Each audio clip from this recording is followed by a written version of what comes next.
അയ്യോ, പ്രൈവറ്റ് പാർട്ടിയൊക്കെ കഴിഞ്ഞതല്ലേ. ഇവരിനി ഇങ്ങനെ തുടങ്ങിയ എന്ത് ചെയ്യാനാ?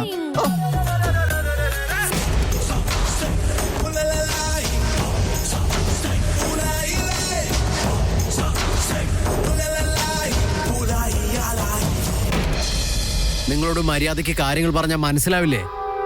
അല്ല, ജനാർദ്ദൻ ചേട്ടനോ? സാർ, നിങ്ങൾക്ക് ഇയാളെ അറിയോ? ഇദ്ദേഹത്തെ അറിയാത്ത ആരാ ഉള്ളേ? ഇദ്ദേഹത്തിന്റെ പേരാണ് ജനാർദ്ദൻ. നമ്മുടെ പഴയ കമ്പനിയിലെ എംപ്ലോയി ആയിട്ട് വർക്ക് ചെയ്യുന്നുണ്ടായിരുന്നു ഇദ്ദേഹം. വലിയ വിശ്വസ്തനാണ്. അതുകൊണ്ട് ഒരുപാട് കാലം നമ്മുടെ കമ്പനിയിൽ വർക്ക് ചെയ്തിരുന്നു. പറയൂ ജനാർദ്ദൻ ചേട്ടാ, എത്ര നാളായല്ലേ കണ്ടിട്ട്? വേദാന്ത് സാറേ, നിങ്ങൾ ഇപ്പോഴും എന്നെ ഓർക്കുന്നു എന്നുള്ളത് തന്നെ വലിയ കാര്യമാണ് സാറേ. ജനാർദ്ദൻ ചേട്ടാ, എനിക്ക് നിങ്ങൾ അങ്ങനെ മറക്കാൻ പറ്റുമോ? ഇൻഫാക്ട് റിട്ടയർ ആയിട്ടും വർക്ക് ചെയ്യാൻ പറ്റുമെന്ന് ഞാൻ ചോദിച്ചതല്ലേ? നിങ്ങളല്ലേ പറ്റില്ല എന്ന് പറഞ്ഞേ. പിന്നെയാണെങ്കിൽ എന്റെ കോണ്ടാക്ട് മിസ്സായി പോയി. എനിക്കിപ്പോ വരേണ്ടതായി വന്നു സാറേ. ചേട്ടൻ വന്നതിൽ എനിക്ക് ഒരുപാട് സന്തോഷമായി. ഇത്ര വർഷം ചേട്ടൻ എവിടെയായിരുന്നു? എന്താ കാര്യം? വരേണ്ടതായ ഒരു ഗതികേട് വന്നുപോയി സാറേ. ഞാൻ ഇവിടേക്ക് വന്ന് നിങ്ങളോട് ഭിക്ഷ യാചിക്കുകയാണ് സാറേ. എന്നോട് വിഷമം തോന്നരുത്. എനിക്കുള്ളത് ആകെ കുറച്ച് സ്ഥലം മാത്രമാണ് സാറേ. എൻ്റെ ഭാര്യ ഇപ്പോൾ ഹോസ്പിറ്റലിലാണ്. ഇപ്പൊ ഡോക്ടർ പറയുന്നത് അവളുടെ ക്യാൻസർ 4ാമത്തെ സ്റ്റേജിലാണുള്ളതെന്നാ. ഞാൻ ജോലി വിട്ടു പോകുമ്പോൾ ഒരു പൈസ പോലും ബാക്കി വെക്കാതെ എല്ലാം നിങ്ങൾ തീർത്തു തന്നതാ. എവിടൊക്കെ പോയി കാശ് ചോദിക്കാൻ പറ്റുമോ അവിടെ എല്ലാം പോയി ചോദിച്ചതിന് ശേഷമാണ് ഞാൻ ഇവിടേക്ക് വന്നത് സാറേ. ജനാർദ്ദൻ ചേട്ടാ, അഭിമാനമുള്ളവർ അങ്ങനെ തന്നെയായിരിക്കും അവസാന ശ്വാസം വരെയും. അഭിമാനമൊക്കെ നല്ലത് തന്നെയാ. പക്ഷേ നമ്മുടെ സിറ്റുവേഷൻ കൂടെ നോക്കണ്ടേ? എന്നോട് സഹായം ചോദിക്കുന്നതിൽ ഒരു തെറ്റുമില്ല. ഇതാണ് കാര്യം എന്നുണ്ടെങ്കിൽ ഒന്ന് ഫോൺ ചെയ്താൽ പോരായിരുന്നോ? സാറിന് അറിയാവുന്ന കാര്യമല്ലേ എന്റെ സ്വഭാവം പണ്ടേ ഇങ്ങനെയാണെന്ന്. ഏത് ആശുപത്രിയിൽ അഡ്മിറ്റ് ചെയ്തിരിക്കുന്നത്? കാമധേനു ഹോസ്പിറ്റലാണ് സാറേ. ഭാര്യയുടെ പേരെന്താ? ഗിരിജ എന്നാണ് സാറേ. ഒരു മിനിറ്റ്.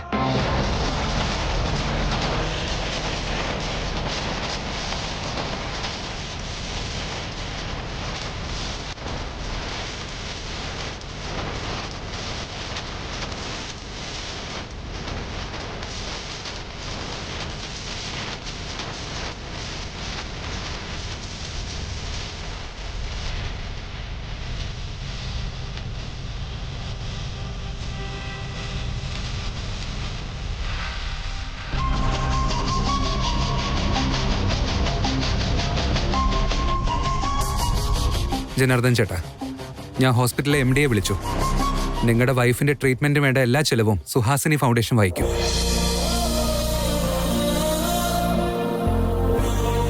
ഇനി വേറെ ഒന്നും ആലോചിച്ച് ടെൻഷൻ ആവണ്ട. നാളെ ഞാൻ തന്നെ ഹോസ്പിറ്റലിൽ വന്ന് എല്ലാം ശരിയാക്കി തരാം. ഞാൻ എങ്ങനെ സഹായം ചോദിക്കുന്നു കരുതി വന്നപ്പോ ഞാൻ ചോദിക്കുന്നതിന് മുമ്പ് തന്നെ എല്ലാ സഹായവും അവിടെ നിന്ന് ചെയ്തു കഴിഞ്ഞു സാർ. അങ്ങ് ദൈവമാണ്, ദൈവം. എന്താ ജനാർദ്ദൻ ചേട്ടാ ഇത്? ഞാൻ പ്രായം കൊണ്ട് നിങ്ങളെക്കാളും എത്ര ചെറിയ ആളാ. നിങ്ങൾ ചെയ്ത ജോലിക്കുള്ള ശമ്പളമായി കൂട്ടിയാൽ മതി. ഒപ്പം കമ്പനിക്ക് നിങ്ങളിലുള്ള വിശ്വാസവും കമ്പനിയുടെ വളർച്ചയ്ക്ക് വേണ്ടി നിങ്ങൾ ചെയ്ത ഓരോ വർക്കും കമ്പനി വളർന്നതിനും നിങ്ങളും ഒരു കാരണമാണ്. ബില്ലടയ്ക്കാൻ ഈ കാരണങ്ങളൊക്കെ പോരെ ചേട്ടാ. ശ്രീവത്സ, ഇദ്ദേഹത്തെ ഹോസ്പിറ്റലിൽ ഒന്ന് ഡ്രോപ്പ് ചെയ്യേ. ശരി സാർ. ജനാർദ്ദൻ ചേട്ടാ, നിങ്ങളുടെ ഭാര്യയുടെ അസുഖം പെട്ടെന്ന് മാറട്ടെ. ടെൻഷൻ ആവണ്ട. ബാക്കിയുള്ള ചെലവിനെ പറ്റി ഒന്നും ആലോചിക്കണ്ട. ഞാൻ കൂടെയുണ്ട്. എനിക്കിപ്പോ എന്താ പറയേണ്ടെന്നറിയില്ല സാറേ.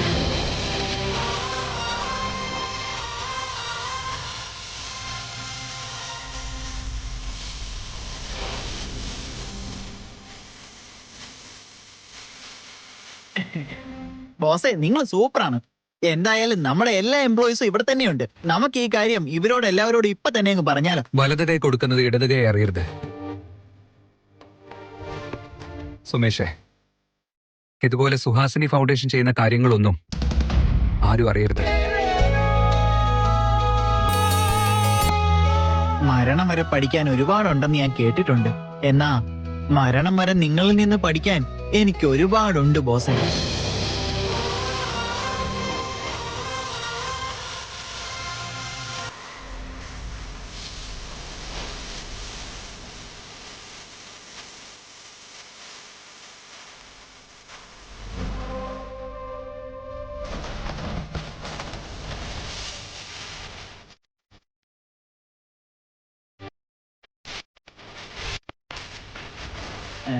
മേഡം, അതെന്താ മേഡം ബോസിനെ ഇങ്ങനെ നോക്കി നിൽക്കുന്നേ? ഇതെന്താ ഈ സുഹാസിനി ഫൗണ്ടേഷൻ? എനിക്കറിയില്ലല്ലോ. അയ്യോ, അത് എനിക്കും അറിയില്ലായിരുന്നു. കഴിഞ്ഞ ദിവസം വരെ എനിക്കിതിനെ പറ്റി അറിയില്ലായിരുന്നു. ബോസിന്റെ ക്യാബിനിലുള്ള ഫയൽസ് ഒക്കെ അറേഞ്ച് ചെയ്തോണ്ടിരിക്കുമ്പോഴാ ബോസിന്റെ പേഴ്സണൽ ഡ്രോയിൽ നിന്ന് ഒരു ഫയല് കിട്ടിയത്. അതിനെപ്പറ്റി ചോദിച്ചപ്പോഴാ ബോസ് ഇതൊക്കെ പറഞ്ഞത്. അതുവരെ ഇതൊന്നും ആരോടും പറയാതെ വെച്ചിരിക്കുകയായിരുന്നു. എന്തിനാ അതെല്ലാം ഇങ്ങനെ സീക്രട്ട് ആയിട്ട് വെച്ചിരിക്കുന്നേ? അയ്യോ, അതത്ര തല പുകയേണ്ട മാറ്ററൊന്നും അല്ല. അത് അദ്ദേഹത്തിന്റെ നല്ല മനസ്സാ. അയ്യോ, ഒന്ന് ഡീറ്റെയിൽ ആയിട്ട് പറ. എന്ത് വലിയ മനസ്സ്, എന്ത് ഫൗണ്ടേഷൻ? ഇതൊരു ചാരിറ്റബിൾ ട്രസ്റ്റ് ആണ്. ഇവിടെ നിന്ന് ഒരുപാട് പാവപ്പെട്ട പെൺകുട്ടികളെ പഠിപ്പിക്കുന്നുണ്ട്. ഹോസ്പിറ്റലുമായിട്ട് ടൈപ്പ് ചെയ്തിട്ട് ബില്ലടയ്ക്കാൻ പറ്റാത്ത പാവപ്പെട്ട പേഷ്യൻസിനെയൊക്കെ സഹായിക്കുന്നുമുണ്ട്. സഹായം ചോദിച്ച് ഇവിടെ വരുന്ന ഒരാളെയും വെറും കൈയോടെ തിരിച്ചു വിടാറില്ല മേഡം. എന്നാൽ ഇത് ബോസിനും സുഹാസിനി മേഡത്തിനും അല്ലാതെ വേറെ ആർക്കും അറിയില്ല. സഹായം ചെയ്യുന്ന കാര്യം വേറെ ആരെയും അറിയിക്കാതിരിക്കുന്നത് അദ്ദേഹത്തിന്റെ വലിയ മനസ്സ്. സത്യാണോ? ഇങ്ങനെയൊക്കെ നടക്കുന്നുണ്ടോ? അതെ മേഡം, പെൺകുട്ടികളെ ഇഷ്ടമല്ല എന്ന് പറയുന്ന ഈ വ്യക്തിക്ക് ഇങ്ങനെ ഒരു മുഖം കൂടി ഉള്ളത് ആർക്കും അറിയില്ല.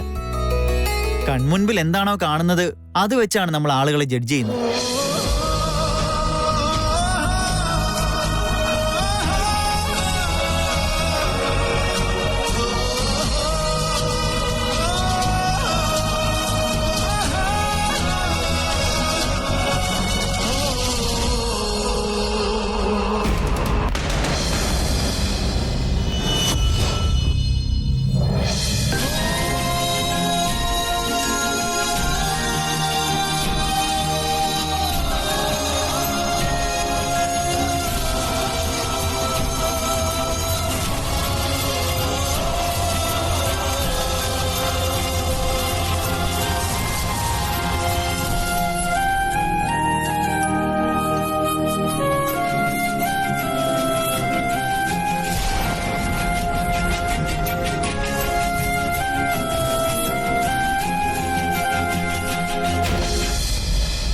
അതെ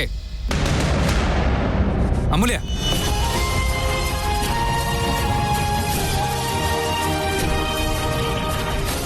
നീ എന്തായി നോക്കി നിൽക്കുന്നേ? എന്തെങ്കിലും പറയാനുണ്ടോ?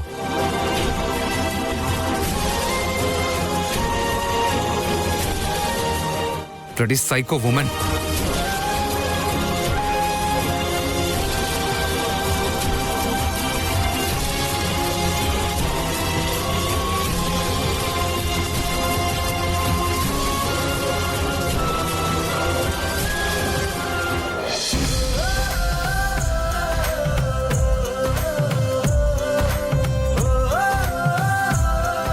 എടി പരിമളം, വാ പോ. എങ്ങോട്ടേക്ക് അമ്മ എന്നെ കൊണ്ടുവന്നേ? ഞാൻ പറയാം, നീ വാ. വന്നേ. വരാം. ആ ചേച്ചി കൂടെ വാ. സുഹാസിനി, എവിടെയായിരുന്നു നീ ഇതുവരെ? അമ്മ, ഇവരൊക്കെ എന്റെ ഫ്രണ്ട്സാ, ഞങ്ങള് സംസാരിക്കായിരുന്നു. അത് ശരി. നിന്റെ ബന്ധുക്കളാകാൻ പോകുന്ന ഇവരെയൊക്കെ നിന്റെ കൂട്ടുകാരുടെ അടുത്തൊക്കെ പരിചയപ്പെടുത്തി കൊടുത്തോ? ഗണേശ ചതുർത്ഥിക്ക് ഉണ്ടായിരുന്നല്ലോ, അപ്പോ എല്ലാവരെയും പരിചയപ്പെടുത്തിയിരുന്നു.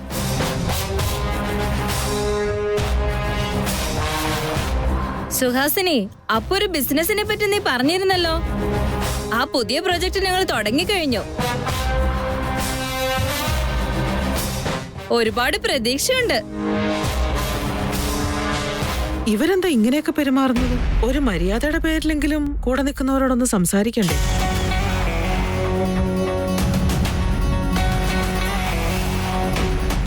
നിങ്ങളുടെ ബിസിനസ് എന്താണെന്നാ പറഞ്ഞേ? ഞാൻ റഷ്യൻ സ്റ്റോൺസിന്റെ എക്സ്പോർട്ടിംഗ് മാനേജറാണ് ആന്റി.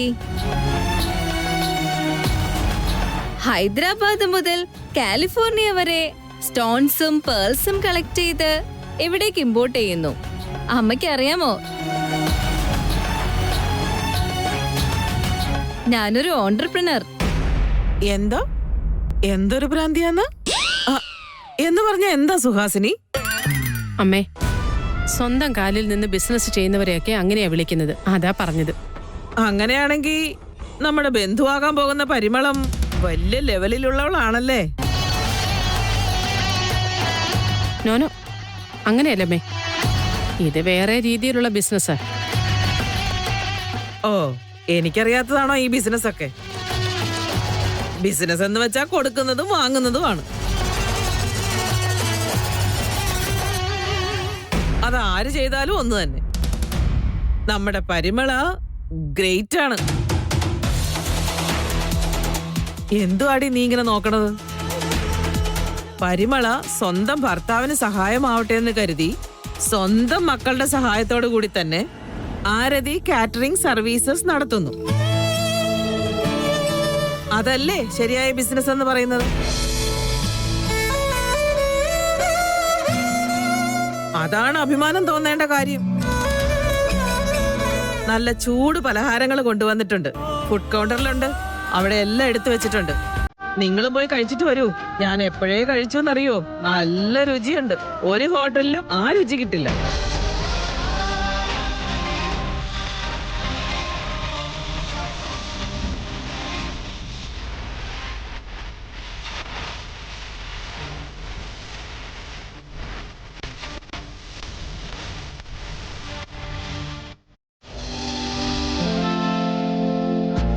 ലൊക്കേഷൻ ഞാൻ അയച്ചിട്ടുണ്ട്. ഇവിടെ റേഞ്ച് കുറവാ. ഹലോ ഹലോ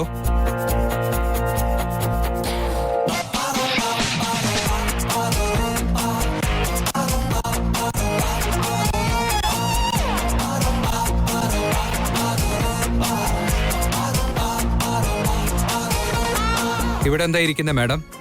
ഡാൻസ് കളിക്കാൻ പോയില്ലേ നീ? ഞാൻ എൻജോയ് ചെയ്യേണ്ടതൊക്കെ ചെയ്തു കഴിഞ്ഞു. അത് മതി എനിക്ക്. നീ എൻജോയ് ചെയ്യണമെന്ന് ആര് പറഞ്ഞു? ഞാൻ അതല്ല ഉദ്ദേശിച്ചത്. ആയിക്കോട്ടെ, എനിക്കറിയാം. പക്ഷെ ഒരു കാര്യമുണ്ട്. എനിക്ക് നിങ്ങളെപ്പോലെ തന്നെ ആവശ്യക്കാർക്ക് എന്നെ കൊണ്ട് പറ്റുന്ന രീതിയിൽ സഹായം ചെയ്യണമെന്ന് ആഗ്രഹമുണ്ട്. അറിയാം. നിനക്ക് എങ്ങനെ അറിയാം? ബോസ് അവര് പറയാതെ മനസ്സിലാക്കും തോന്നിപ്പോയി. നിങ്ങള് വളരെ നല്ല ആളാ.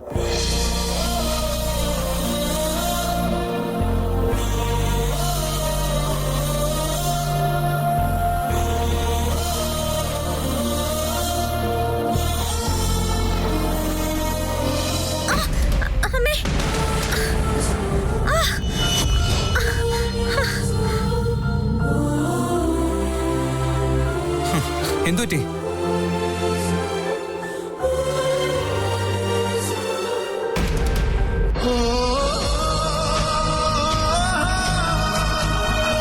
മനസ്സിൽ എന്തെങ്കിലും ഉണ്ടെങ്കിൽ അത് ഡയറക്റ്റ് ആയിട്ട് അങ്ങോട്ട് പറയും ബോസേ.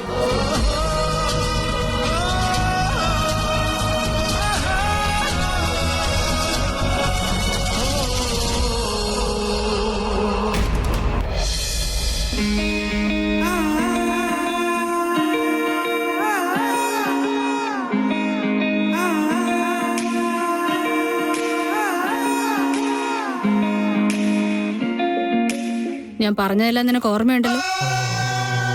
കൊണ്ടുപോയി കൊടുക്ക.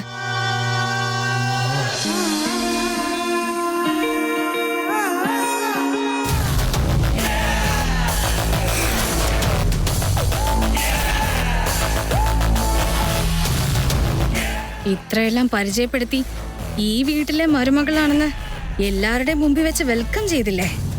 അതേ ആളുകളുടെ മുമ്പിൽ വെച്ച് പണി തരാനും നാണം കെടുത്താനും എനിക്കറിയാം. ആ ഡ്രിങ്ക്സില് ആൽക്കഹോൾ മിക്സ് ചെയ്തിട്ടുണ്ടായിരുന്നേ.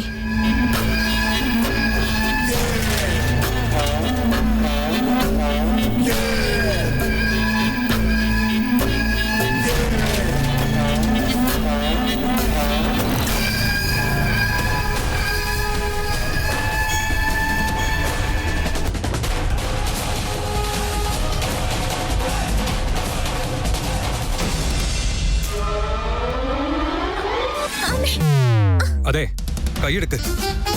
കാലെ കുത്തിയത് ചെറിയ ആണിയാ. അവിടെ കാണിക്കുന്ന കണ്ടാ തോന്നും കാലേ മുറിഞ്ഞു പോയെന്ന്. കഷ്ടം. അത് ചെരുപ്പിലല്ല കുത്തിയത്. കോലി തറച്ച് കയറിയ പോലെ കാട്ടിക്കൂട്ടുന്നേ. ഡിജെ. എന്ത്? എന്താ ഈ ഡിജെ? ഡബ്ബ ജോക്കർ എന്ന്.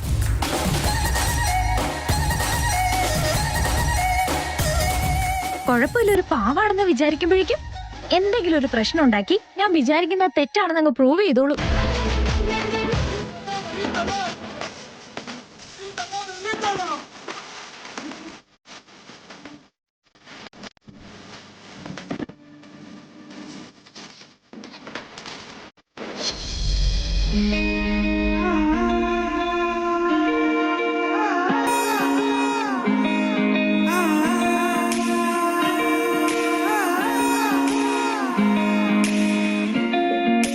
ഞാൻ പറഞ്ഞതെല്ലാം ഓർമ്മയുണ്ടല്ലോ അല്ലേ?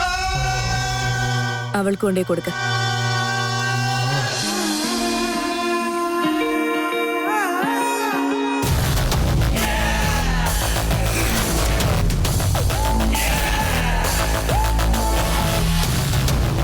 ഇത്രയും ആളുകളുടെ മുന്നിൽ വെച്ച് വേദാന്ത് മരുമകളാണെന്ന് പറഞ്ഞ് നിന്നെ പരിചയപ്പെടുത്തിയില്ലേ?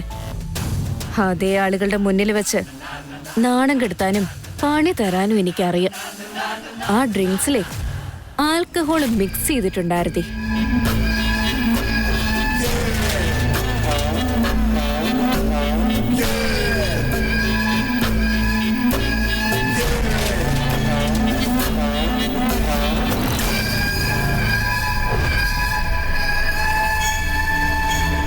ആരതി,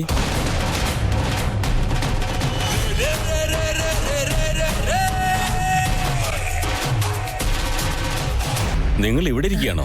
അതെ, സുഹാസിനിയുടെ അമ്മ എന്നെ വിളിച്ചിട്ടേ നീ ഒരുപാട് നല്ലതാണ്, ഞാൻ ചെയ്യുന്ന കാര്യങ്ങളൊക്കെ നല്ലതാണെന്നൊക്കെ പറഞ്ഞേ അതെന്തോ പിശാചെന്നൊക്കെ പറഞ്ഞ് എന്നെ പുകഴ്ത്തി. പിശാചെന്ന് പറഞ്ഞ് പുകഴ്ത്തുകയാണോ? അങ്ങനെയല്ലെന്നേ, സ്വന്തം കാലിൽ നിൽക്കുന്ന സ്ത്രീകളെ എന്തോ ഒന്ന് പറഞ്ഞ് പുകഴ്ത്തുവല്ലോ. അങ്ങനെ എന്തോ ഒന്ന് പുകഴ്ത്തിന്ന് മറന്നുപോയി. അയ്യോ അമ്മേ, അത് ഓൺട്രപ്രണർ എന്നാണ്. അതെ അതെ അതെ, അത് തന്നെ ഞാനും പറഞ്ഞേ. ഇതുകൊണ്ടാ ഞാൻ പറയുന്ന മക്കളെയൊക്കെ നല്ല രീതിയിൽ പഠിപ്പിക്കണമെന്ന്. നീ നന്നായിട്ട് പഠിക്കുന്നുണ്ട് മോളെ, അതുകൊണ്ട് നിനക്കെല്ലാം മനസ്സിലാവുന്നുണ്ടല്ലേ. ഓഹോ, അതുകൊണ്ടാണ് അമ്മ ഇത്ര സന്തോഷമായിട്ടിരിക്കുന്നത്? പിന്നല്ലാതെ, അത്ര ആളുകളുടെ മുന്നിൽ വെച്ച് എന്നെ പൊഴുത്തുമ്പോ എനിക്ക് സന്തോഷമില്ലായിരിക്കോ? പ്രമി, നീ എന്ന് വെച്ചാൽ ഞങ്ങൾക്ക് അഭിമാനമല്ലേ.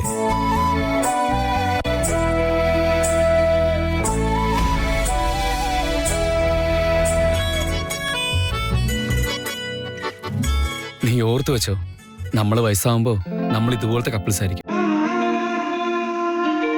അപ്പൊ ഇതിനേക്കാളൊക്കെ ഹെവി ആയിട്ടുള്ള ഡയലോഗ്സ് വെച്ചിട്ടായിരിക്കും ഞാൻ നിന്നെ പൊഴുത്താൻ പോകുന്നത്.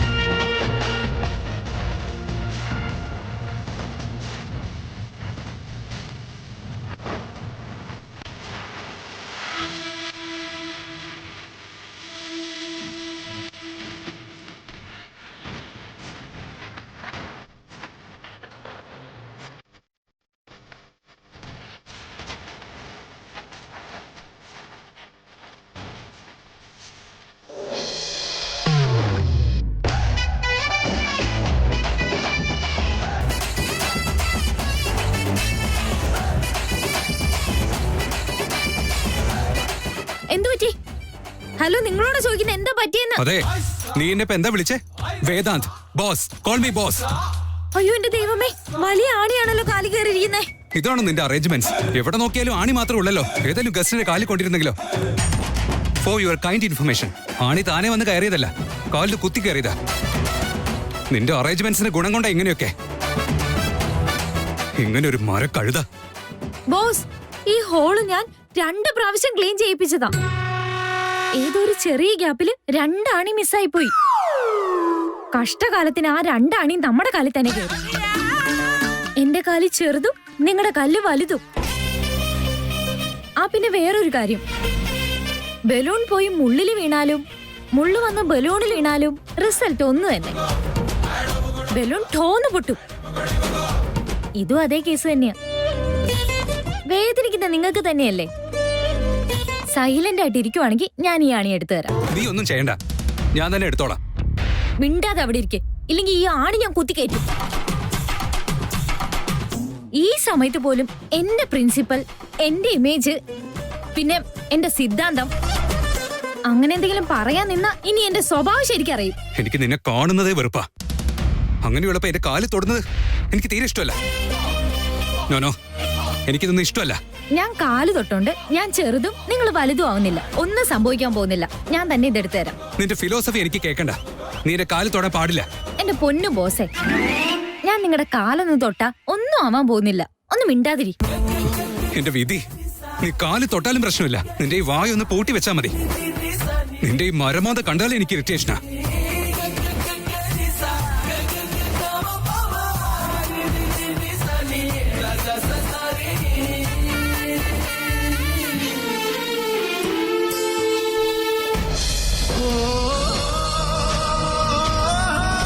വേദന എടുത്തോ? ഈ ആണി കുത്തി കയറിയത് നിന്റെ ഷൂവിലല്ലേ? എന്നിട്ട് നിനക്ക് വേദനിച്ചില്ലേ? ഷൂവിൽ മാത്രമല്ല എന്റെ കാലിലും കുത്തി. ഷൂ ഒന്ന് ഊരി നോക്ക്, ചോര വരുന്നുണ്ടോ നോക്കാം. രക്തം വന്നാൽ എനിക്ക് മനസ്സിലാവില്ലേ?